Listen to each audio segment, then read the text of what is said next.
This recording is a reading of an article published on the LeapWorks blog at leapworks.io/blog. Some content may have been adapted to suit the audio format. Subscribe on the website or with your favorite podcast client. Now, on to the article. Enjoy. Small Business Survival Guide by Brett Carmichael. Small business brick and mortar retail has declined, but if your business has made it this far, you can thrive. Learn about the levers your business can pull to stand above your online competition. A large business has several advantages over a small business. To name a few, it has a large advertising budget which it uses to widely distribute its message and create brand recognition and affinity. It has buying power, allowing it to offer lower prices than its small business competition. A big business also has scale. It can access customers through multiple concurrent channels. Physical locations, websites, email, and social media. The deck may seem stacked against your small business, but it's not. You have some powerful levers you can pull to attract and retain customers. This is just as true for offline, brick and mortar businesses as it is for online-only businesses. In this guide, you'll learn about some of the levers available to small business owners and how you can pull them. Optimize your small business's physical location. Small businesses and brick and mortar retailers have struggled against the likes of Amazon. You can still compete and thrive though. Key to your success is understanding the position you occupy in the market and capitalizing on your points of differentiation. Unless you own an activity-based business like a medical practice or mini golf, where participation in an activity is contingent on your visit to a physical location, convenient, online alternatives compete with your brick and mortar business. This is most obviously true for retail, where Amazon is now the most dominant retailer. It's increasingly true for services like banking and insurance. For banking and investments, there are online-only entrants like Simple and Robinhood. For insurance, there's eSurance. Where online competition exists, it's typically the most convenient option for the consumer. It's often cheaper. If you don't differentiate and win on experience, you'll lose to online. Change your hours of business. The internet is open for business 24 hours a day, 7 days a week. Customers don't need to leave work early if they want to shop on Amazon. They can browse Amazon's product catalog from the comfort of their couch at 8 o'clock at night. Brick and mortar businesses need to be open during hours when it's convenient for your customers to shop. That means adapting your business hours to more closely resemble restaurants which are open during the evening and on the weekends. It means being open on Sunday. If your small business closes at 5 o'clock during the week, it's likely you'll miss a lot of customers who hold 9-to-5 jobs. They'll buy online because your business is the least convenient of the options available to them. Consider core business hours during which all your area businesses will be open. When your business is in a downtown area or mall, your customers might be coming out to do more than one thing, to go shopping and get something to eat. The more storefronts that are open at one time, the more enticing your brick and mortar experience will be. If a customer wants to go clothes shopping and get something to eat, but only the restaurants are open, the customer will select a destination where they can do both in close proximity. You may have the nicest clothing or best food, but it won't matter, because your customer needs both at once. Keep your business clean and increase its visual appeal. There's a strong correlation between the rise of online shopping and the decline of brick and mortar retail. The internet and Amazon aren't exclusively to blame though. Retail didn't adapt to its new competition. Stores were uninspired and dilapidated. Depending on your niche, your customers may like rustic. They don't like dirty. "I like how dirty this place is," said no customer ever. Make sure your business is clean. When your business is dirty, your customer doesn't want to touch anything. They want to leave. Your establishment needs to be spotless. In addition to being clean, your small business location needs to look more than presentable. It needs to look great. When you see products online and in television commercials, how are they presented? More specifically, what does the environment look like? It's a product showcase. Your small business location is a showcase. A scene in which you present your products and services in the best possible light. In the context of a service profession, your storefront or office is an expression of your competence and your attention to detail. It says you're capable of making good choices. Your storefront needs stylish appeal. Colors should be modern. Paint should look fresh. Any staging environments should be free of clutter. Customers have to feel welcomed. Your business needs to be objectively attractive. It exists as a tool to help your customers visualize themselves using your products and services. Blue Dot sells furniture online. They display their furniture in well-lit, clean, and stylish settings. It's easy to picture yourself sitting on one of their couches. You won't find a full trash can next to a finished piece. Neither will you see the old adhesive from a poster that had been hung on the wall or a chipped laminate countertop.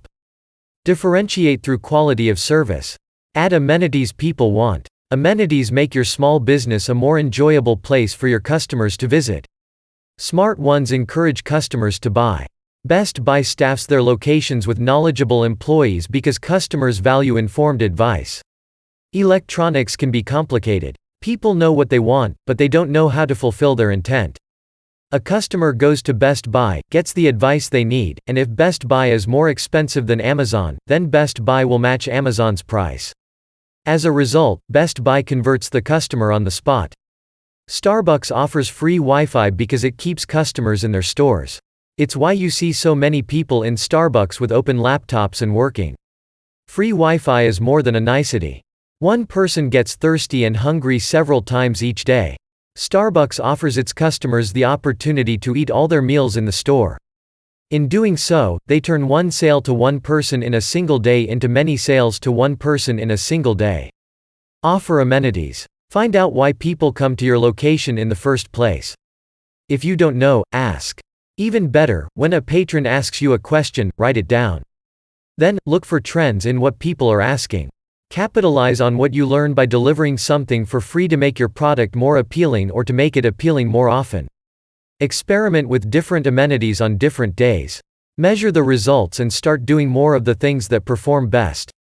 Martin Patrick is a retailer in Minneapolis, Minnesota. They sell clothing and accessories. In his 2019 SCORE talk, The Culture Imperative, Drive Growth with Customer Obsession, speaker Ryan Estes described their service and amenities.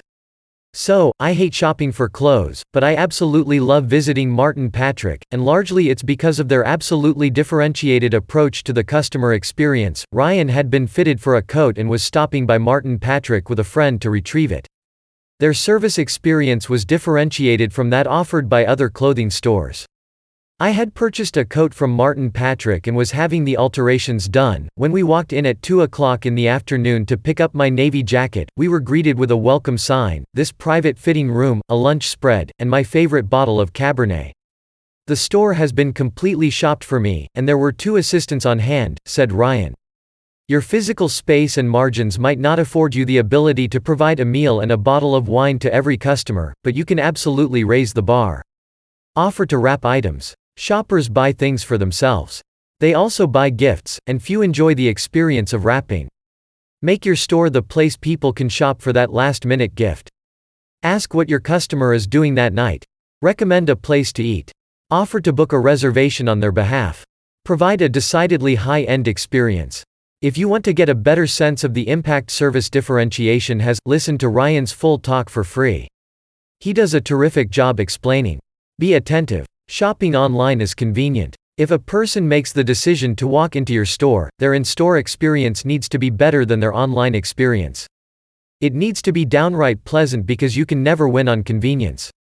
Customers can reach their phones 24/7, but must travel to reach you. You're the out-of-the-way option. Don't make your customers wait in line. The internet doesn't. Use a mobile checkout solution like Square. When you see someone waiting, deploy your other floor staff. When someone finds what they need, ask if they need anything else. If the customer has everything they need, let them buy their items where they stand or help carry their products to the checkout counter. If your customers see a long line, they'll put down their items and leave your store. They'll remember the experience as they buy the same items on Amazon. Customers have a look about them when they need help. Some are shy about asking. Those that are comfortable asking for help won't enjoy searching your store for a person that can assist. You're buying shoes. You find a style you like and want to try on a pair in your size. No one's around, or a person who works there sees you and continues with their work. How do you buy the shoes? How hard are you willing to work to get help, and should you have to work at all? People choose brick and mortar retail for exactly this reason. Many stores squander the opportunity to convert visitors into paying customers. When someone yells, "Does anybody work here?" it's a failure. Be conscientious. Your small business may travel to customer homes. This is often true of trade professions. Plumbers, carpenters, electricians, etc. Some believe their scope is limited to the specific work they're doing at the customer's home. This is wrong. Their job is to leave the customer's home in a condition better than it was when they arrived. Your employees may smoke. They should do it on their own time. Your customers shouldn't smell cigarettes on your employees, and they should never see your employees smoking. Neither should your customers find cigarette butts in their driveways. Your employees should arrive clean. They're strangers in a person's home. They might get dirty at the customer's home, but they shouldn't bring dirt into the home. Your employees need to treat the customer's property as if it's their own. If your business is working in an upstairs bathroom, your employees shouldn't track dirt up and down the stairs as they make trips to and from the supply van. If the customer's bathroom looks nice, but their carpet needs a thorough cleaning, you haven't done much for your customer. You made them trade one problem for another. Said differently, if the dirt wasn't in the customer's house when your employees arrived, it better not be there when your employees leave. Put your small business on the internet. Your retail location may be where your small business earns most of its revenue, but you still need a presence online. Your website works for you 24/7 as it passively acquires new customers while you sleep. It's also an expression of your brand position. You need people to understand the value you deliver, especially if they're actively seeking it out on Google. It's a missed opportunity if your business doesn't feature search results. You're otherwise relying on the hope that people are seeing your street sign. Use Google My Business. Google prioritizes local businesses in search results, and through My Business provides small business owners with a tool to manage their physical location in search results. As an example, a search for financial planner prominently features local results over large businesses based on the user's IP address. Use Google My Business. Google is the internet's phone book, and it will get people to your storefront. Also use Facebook, but use Google My Business. Sell online. If you sell items from your store, chances are they can be sold online. Consider augmenting your in-store sales with the internet. Shopify enables small businesses to operate online retail stores. Recently, they entered the business of order fulfillment, which means they'll manage your inventory and ship your products for you. The advantage of using a service like Shopify is, you can have a fully branded storefront. When you sell on Amazon or eBay, your products are part of someone else's store. Amazon and eBay own the relationship with your customer, and your products are just things the customer can buy from Amazon or eBay. You are undifferentiated. Shopify lets you keep both your identity and your relationship with your customer. Everyone loves Amazon Prime's 2-day shipping. You don't have to sell on Amazon to provide 2-day shipping. Use FedEx to reach your customers at Amazon-like speed. People go out to eat as a form of leisure. It's an activity. 2-day shipping is fast, but it's slow when you're hungry, a sensation which requires satisfaction within an hour. Traditionally, few places would deliver. Even that's changing. The restaurant equivalents of Amazon Prime shipping are Uber Eats, Grubhub, and DoorDash. All services facilitate food delivery from restaurants that otherwise don't deliver. Traditionally constrained restaurants are able to sell prepared food online. Consumers have more options. Your restaurant could be one of them. Build an email list. Mailing lists enable retailers and service providers to inform customers about sales and remind them about the value that they provide. They get customers to visit online and storefronts and to make purchases. Mailing lists are valuable to more than online stores. They're valuable for brick-and-mortar locations. A company sends you an email encouraging you to visit their website. You send your customer an email encouraging them to visit your physical store, there's no difference. Ask your customers if they will join your mailing list. Then, email them once a week. Share your most popular item, or send your patrons an in-store coupon. Services like MailChimp and Constant Contact can get you started for free. Get people coming back to your store and increase your customer lifetime value (CLV). Improve the shopping experience. Give your best parking to your customers. For many businesses, especially in downtown areas, parking is at a premium. Customers don't like hunting for parking spaces. They don't like paying parking meters, and they don't enjoy walking long distances to reach the store they want to visit. All these experiences increase friction along with the likelihood that your target customer will keep driving. They'll buy the thing they need from Amazon and wait 2 days just to avoid the hassle of parking and going into a store. It's a misconception that brick and mortar establishments need to be cheaper to succeed. They don't. They need to be convenient, as evidenced by Amazon. Amazon isn't always the cheapest, but it's usually the most convenient. People will buy on Amazon without first doing competitive shopping elsewhere. Brick and mortar can't necessarily match the convenience of Amazon, but you can eliminate a lot of friction. If you're a business owner and you or your employees are parking in front of your store, you're blocking customers from accessing your location. Make it a policy for you and your employees to park in the back or in a parking garage. Talk to your peer business owners and ask them to follow suit. Reach out to your local government or chamber of commerce and request they encourage all member businesses to do the same. If your customers have more places to park, your business will have more customers. Make it easy to pay for parking. You can't eliminate paid parking, but you can eliminate the task of paying a physical meter. Apps like Flowbird and Parkmobile make quick work out of paying for parking. They also keep customers shopping longer. When a person fears their time on the meter is running out, they have to leave wherever they are to feed the meter. Depending on how far away the shopper is parked, they might decide to cut their journey short and just head home. Mobile apps let customers add meter time from wherever they are. Proximity to a meter is not a factor. If sitting at a restaurant, they can take their time and order dessert. They can make another stop at the store down the street. Business owners need to educate consumers. Strategically placed signs, "Want to skip the meter next time," can go a long way. Municipalities need to call prominent attention to mobile payment capabilities near parking meters and storefronts. They should provide app download links via QR codes and setup instructions. Meter attendants should be versed on the technology and able to help. Local businesses bring people and money into communities. Most municipalities want to create an environment in which small businesses thrive. However, many lack the resources to dedicate personnel to solve business problems had by small business owners. Your municipality is an expert in running a municipality, but it is not a small business expert. Business owners need to identify solutions and let their local governments and chambers of commerce know where they can help. Eliminating customer pain related to parking is one of those areas. Add a centerpiece retail destination. Your mall or downtown shopping district needs a centerpiece location to attract customers. It should fit with the character of your locale. Seek a bigger name retailer to attract shoppers to your downtown. When people are already walking distance from your storefront, they're more likely to walk into your store and buy something. Freeport, Maine has more than 80 stores in its downtown shopping area. They're anchored by L.L. Bean. While there are a number of mainstream retailers in Freeport, there are also a lot of small businesses which earn customers through proximity to L.L. Bean and other recognizable brands. Label your streets. Drivers and pedestrians can easily see merchant signs on main roadways, but businesses on side streets are lost. This is a problem common to a lot of businesses. A person needs to know a business exists before they can form an intent to visit it. For example, a person wants a coffee. Starbucks is positioned on the main road with its sign facing the vast majority of traffic. You own a coffee shop on a side street. Your sign is unseen by the customer because it faces only the small volume of traffic that travels the side street.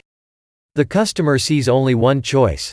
It's Starbucks. Cap the ends of each street with signs listing the businesses on the side street and what they do so that the listings face the main road. Give more people a reason to stop. You do not exist if people do not know you exist. It's not important for your business to be positioned on the main roadway, provided it's a short distance from the main road and people can see your sign from the main road. Add outside attractions. Add outside seating. This is a great opportunity for restaurants and coffee shops. It creates a social area. More importantly, it lets passers-by see people experiencing your service and enjoying your food. When people smell food or coffee, they get hungry. Create desire. Display fun items outside. Create an interactive experience that entices people to come inside your store for more. Physically, get closer to your customer by removing a barrier of access.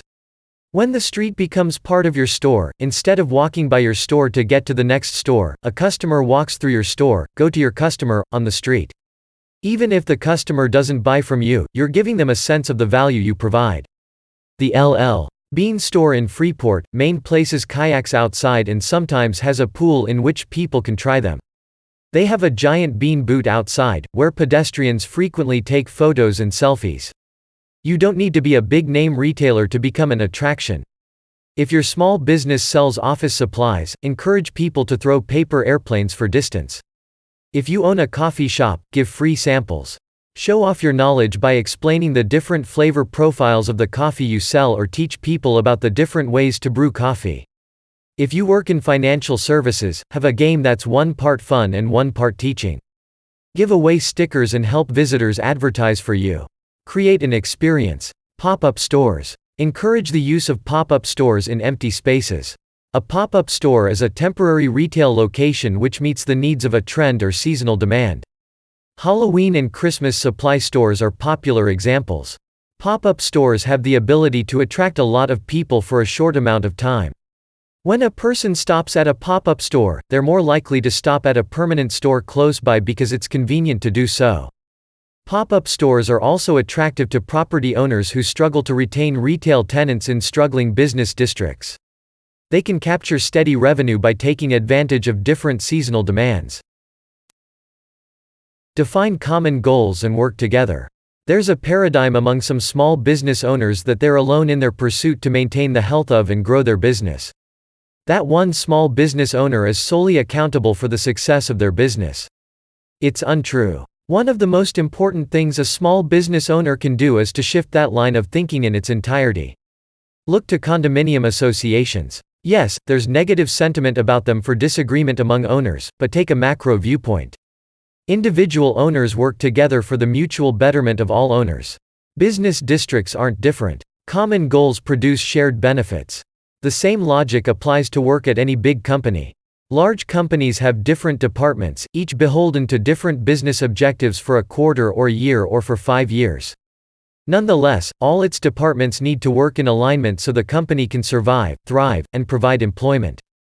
There needs to be a shared sense of importance about the mission, principles, and high-level objectives. Brainstorm with other retailers. Band together with other retailers. Brainstorm ideas to attract new customers to your shared retail destination. Experiment with lots of ideas, and measure the results. Constantly adapt your approach and try new things. Experiments don't need to be expensive. To the contrary, they should be done cheaply. The intent of an experiment is to test a hypothesis. To learn if something is effective before spending a lot of money on it. Work with your municipal government. Start engaging your local government as a group of retailers. Partner with them to improve building facades in your retail district. Show them the work you're doing in parallel, so they don't assume you're just exploiting an opportunity to get free money. Your goal is not to survive through subsidies, harmful to residential property owners as long-term tax burdens, but to create a sustainable economic climate for local businesses, one which brings money into the community. In 2016, the Institute for Local Self-Reliance (ISLR) published a report, How Rising Commercial Rents Are Threatening Independent Businesses, and What Cities Are Doing About It. In it, the ISLR proposes 6 strategies to maintain the availability of affordable space for small and independent businesses. The report's executive summary can help your group of small business owners and your municipal government prioritize strategies to produce the greatest mutual benefit with the least amount of effort. Final thoughts. Always be experimenting. Small business brick and mortar retail has contracted a great deal, but your business has survived. Online shopping may provide convenience, but it doesn't provide personalized care and attention. Your business fills a gap. Once someone is shopping in your downtown or mall, you're no less convenient than any online business. When you can differentiate, you're better than your online competition. Partner with other small business owners and your municipality to grow and prosper together. Don't be an errand. Be a destination. That concludes today's article. Visit us on the web and subscribe to our newsletter at leapworks.io. Until next time, thanks for listening.